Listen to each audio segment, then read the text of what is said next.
Good morning, world. Well, Cedric, I made the mistake of going down that rabbit hole of social media, looking at memes and comments, and you know how that gets me.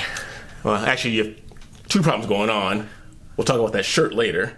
The second problem is looking at social media, and that's why I do not have a Facebook. We have talked about this numerous times. I know. Anyway, Brian and I are going to talk about a few memes that he looked at that got him a little bothered. I'm Cedric. And I'm Brian, and this is Cedric and Brian.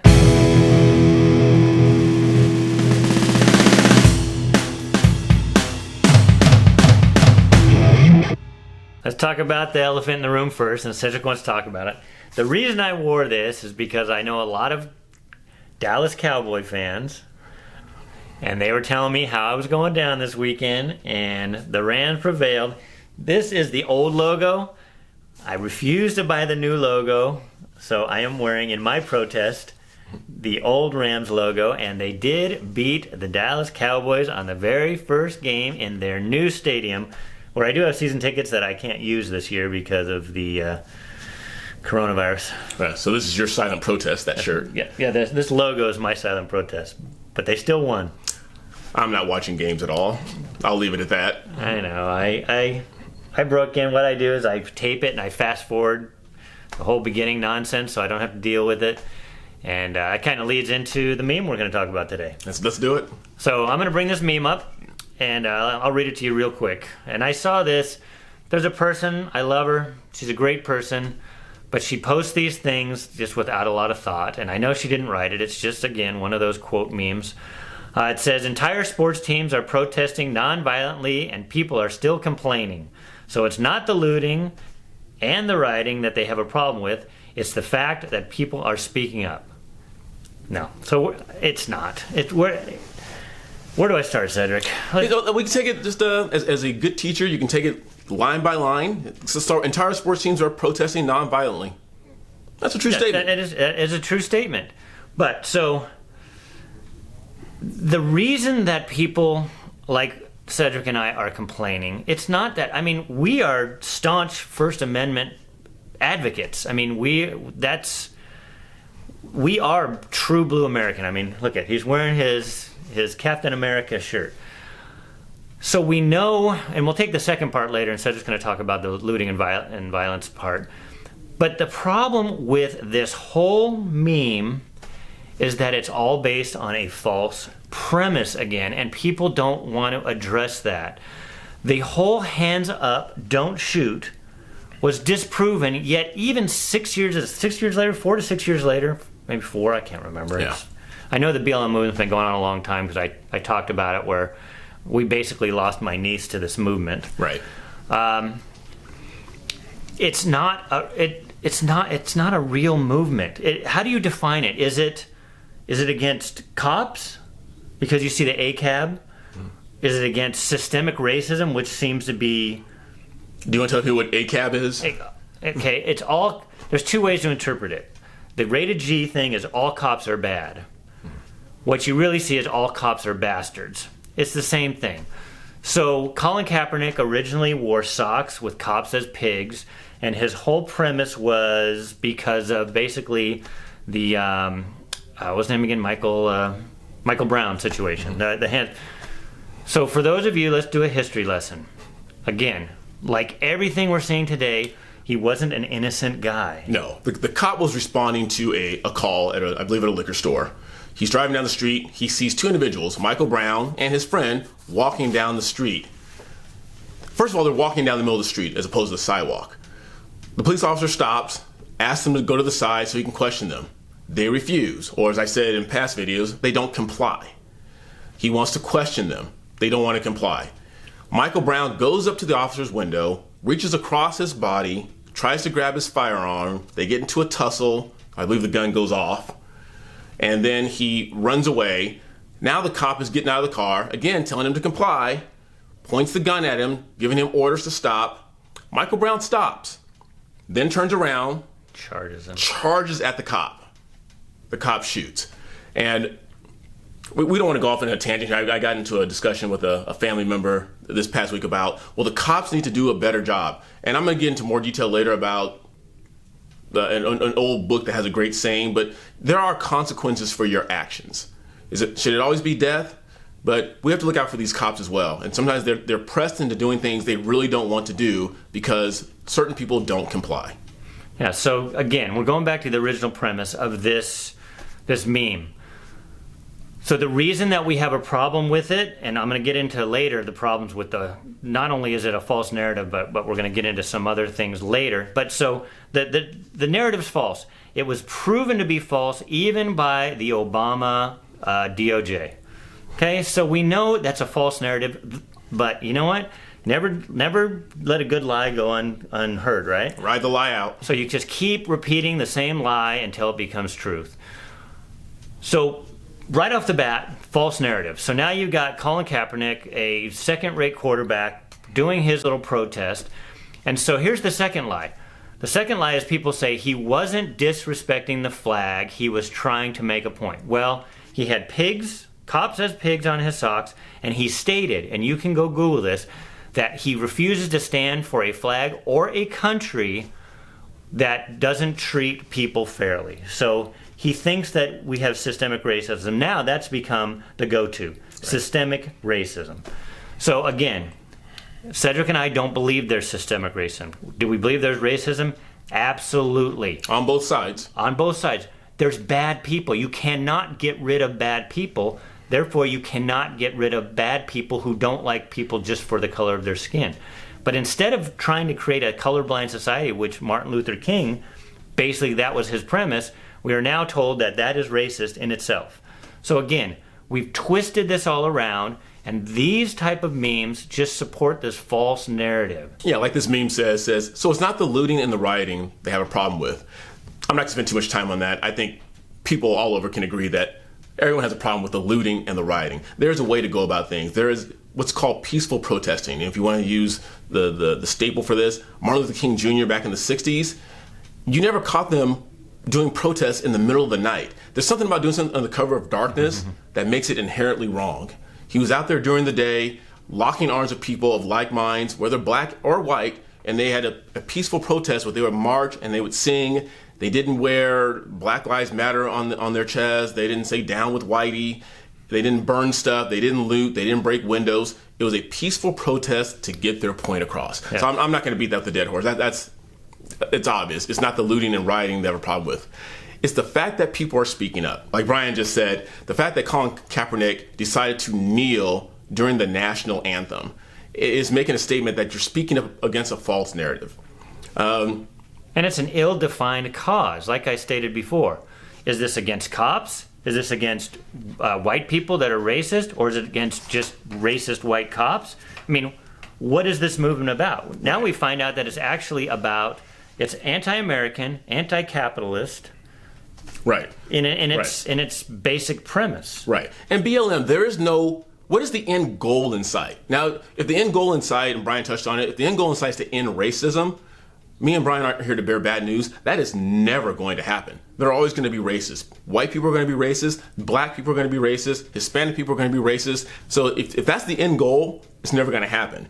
There was an end goal to the civil rights movement, and if Brian wants to put this up, it said the civil rights movement encompasses social movements in the United States whose goals were to end racial segregation and discrimination against African Americans and secure legal recognition and federal protection of the citizens' rights enumerated in the Constitution and federal law.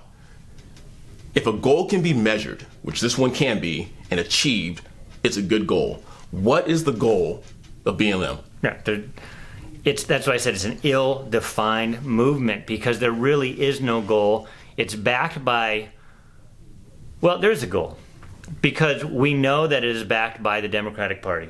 Yeah. So why did it all of a sudden start a few months before a new election? You didn't hear it. You saw it 4 years ago before the last election. So why does it start? So please, people, wake up. Of course, Black Lives Matter. And I know people get mad, and I'm going to bring this up because, of course, Black Lives Matter. And I saw this from one of my favorite people. And again, I'm not going to mention names, but he brought up another meme, and I know you can't get into people's hearts, and I was told this too. You can't, like, if you have you're told with your wife or your significant other, don't try to belittle how they feel. They feel how they feel. Right. So the person posted this because obviously they feel how they feel. So I want to read this. BLM versus ALM. So that's Black Lives Matter versus All Lives Matter, because that seems to be a big contention now. It says, if my spouse comes to me in obvious pain and asks, do you love me? An answer of, I love everyone would be truthful, but would also be hurtful and cruel in the moment. If a coworker comes to me upset and says, my father just died, a response of everyone's parents died would be truthful, but hurtful and cruel in the moment. When a friend speaks up in time of obvious pain and hurt and says, Black Lives Matter, a response of all lives matter is truthful, but it's hurtful and cruel in the moment. So again, if it's hurtful to somebody, I can't take that away from somebody. That's how they feel. The point is, at the beginning, of course, we all agreed Black Lives Matter. Again, so we have to go back to the premise of the movement. Right. If it's based on a false premise, if my father dies or your father's dies, that's not a false premise. The person died. Right. If you say, I love you to an individual, you want that response back to me, I love you too. We've all been in that moment when we're first in a relationship. If somebody says, I love you first, and you don't say it back, it's like, it's hurtful. If somebody says Black Lives Matter, but this thing has become such a political thing, they may not want to say Black Lives Matter because in their heart, it's like saying, Cedric said this a few episodes ago, all children's lives matter. Of course, we would not doubt that. Yeah. Well, in saying all children's lives matter, there has to be a narrative that people out there saying children's lives don't matter. Right. And I think most people can agree that as adults, we believe that children's lives do matter. Yes. And so for non-racist people, lives matter. And we did this in the past. If you have to put a color in front of it, that's separative. That's racist in itself. So to be hurt by that is assuming that the person who says all lives matter is a racist, which is sad because I don't believe that most people say that are racist. They're trying to make a point. For one, they don't like that political movement of Black Lives Matter, right, which is totally understandable at this point. If it hurts somebody, it hurts somebody. Like if I said I love you to somebody and they didn't say it back, it would be hurtful. I can't take that away from the person that says it. But this thing has jumped the shark. This movement is ill-defined. We all know, like Cedric says, it's understandable that all children's lives matter. So it's understandable to a non-racist that Black lives matter. But do they matter more than white lives or Hispanic lives or Asian lives? Right. It's individual, right? So your spouse, yes, of course you want them to love you back as an individual.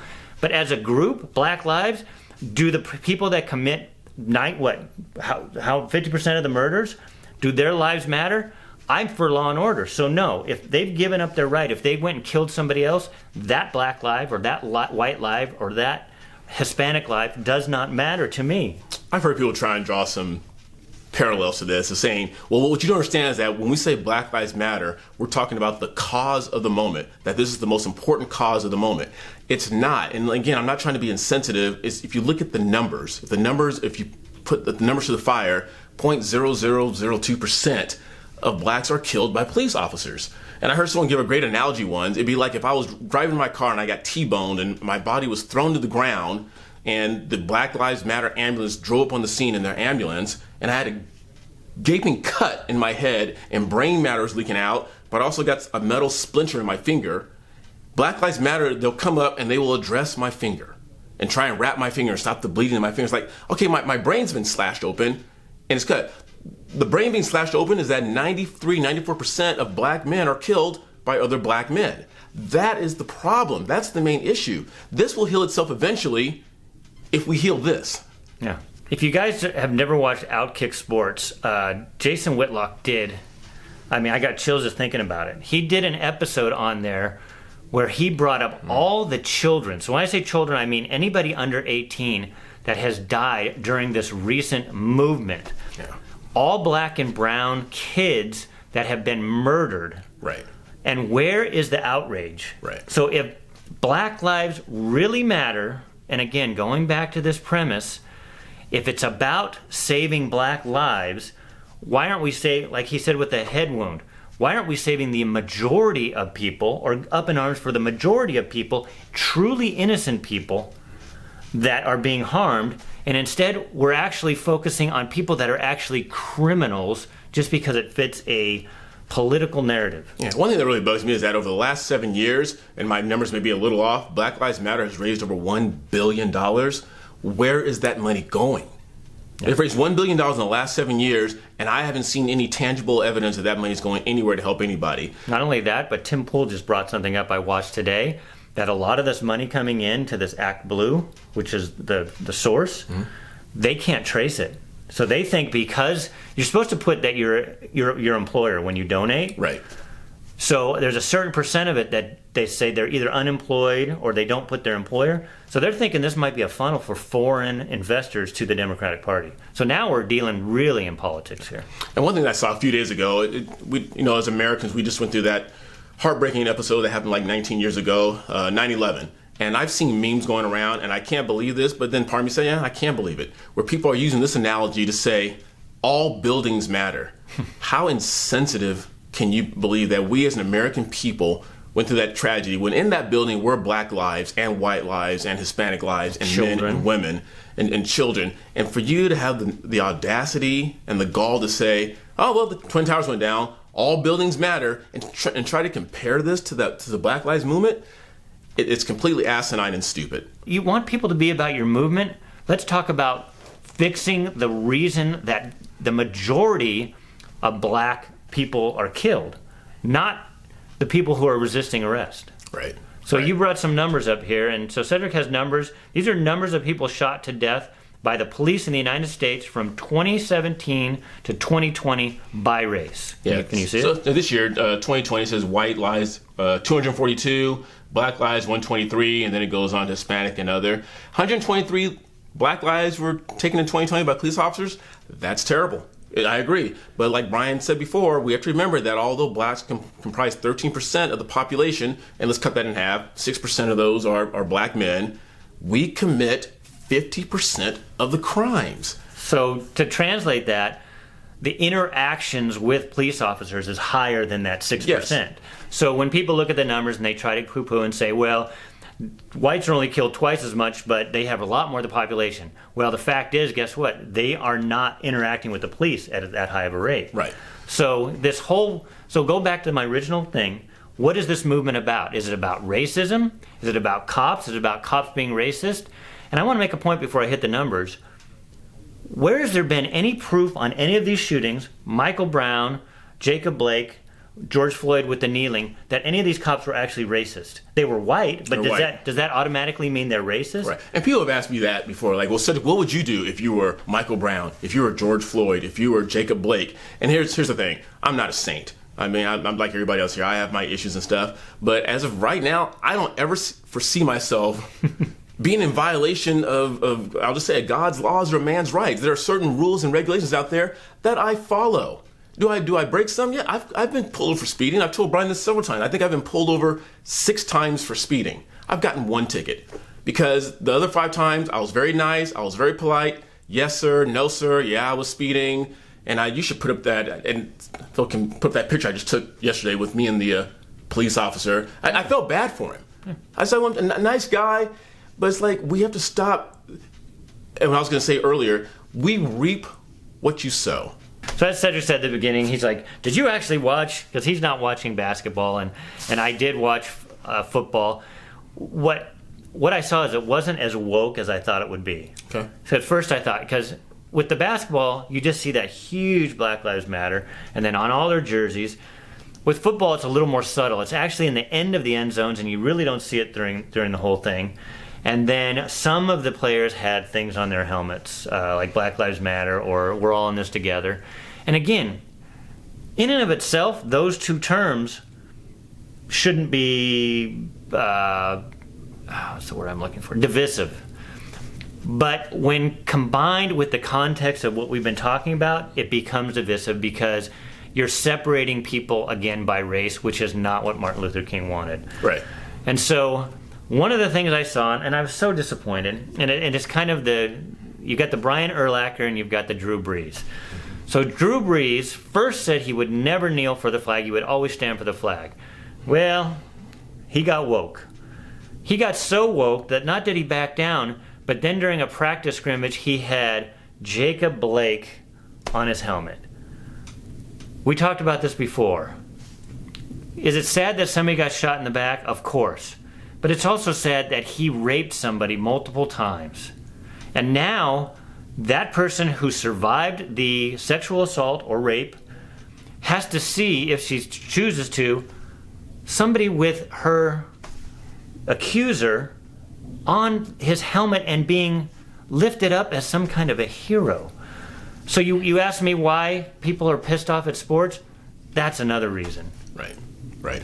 And I'd like to ask some of the parents that. I mean, not to be too graphic, but if for those of you who have daughters and those of you who don't, there's that special woman in your life, if she was, I'll just say it, digitally raped by someone, had stuff taken out of her purse, had been abused for years, and all of a sudden you see this man lifted up at a sporting event, how would you feel?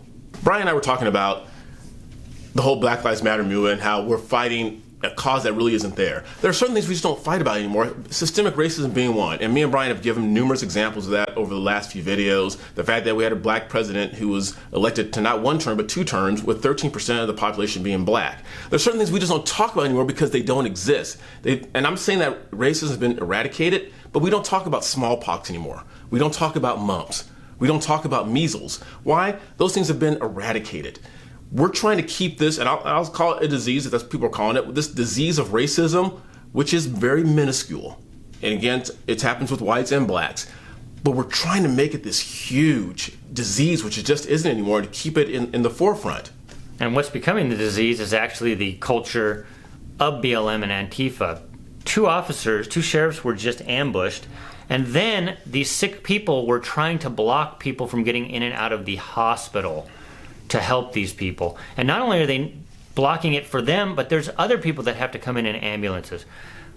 What's the reason for that? It's ridiculous. And again, in and of itself, it was bad enough, but the fact that this is all based on a false premise makes it just 10 times worse. Right. And in the same vein, we talked about just a few minutes ago about how all Black Lives Matter and how all buildings matter during 9/11. The people were saying, we hope they die.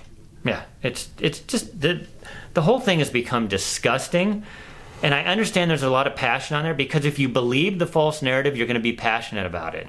If you believe there's systemic racism or that all white people are racist, you're going to be passionate about it, and that's how a lot of these young people are.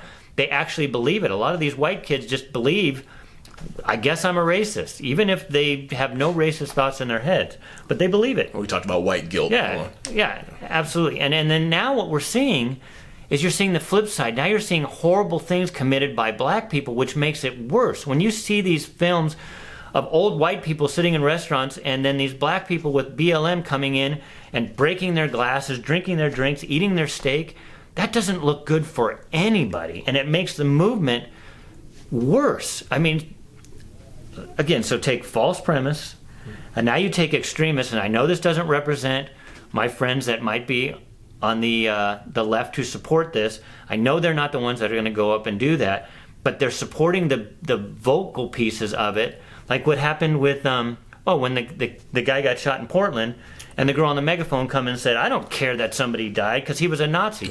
He wasn't a Nazi. Yeah. And then actually, the lady who drank the person's beer was wearing a shirt, Nazi lives don't matter. Like, these people are Nazis. It's insulting. It's insulting to me as a Jew that you're just calling random white people Nazis. It's ridiculous.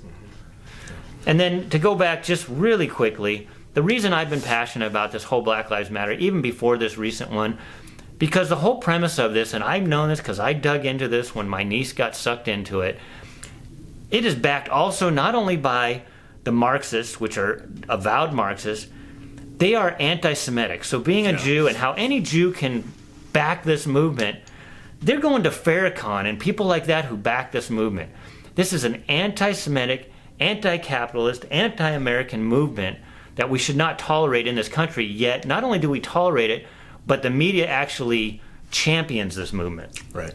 I know there's passions on both sides, but again, the people that are on the side of Black Lives Matter, not the saying, of course Black Lives Matter, but I'm not going to get insulted if somebody says all lives matter, because I don't want to separate people by their race or their religion. Yet that seems to be the push, and we can do another one on this. Now they have all white cafes and all black dormitories. So we're actually, Martin Luther King has got to be spinning in his grave, because we've just absolutely destroyed everything that he fought for. Yeah. It's a damn shame. There you go. You haven't said that in a while. I'm just trying to hold back, but sometimes it's just a damn shame. And again, like I said before, you guys, we're just us. Brian and I were just two guys sharing our viewpoint. Leave your comments in the comment section. If you agree with us, if you don't disagree with us, let us know why, either way. Make sure you like this video, subscribe, ring that bell. And until next time, I'm Cedric. And I'm Brian. We'll see you later.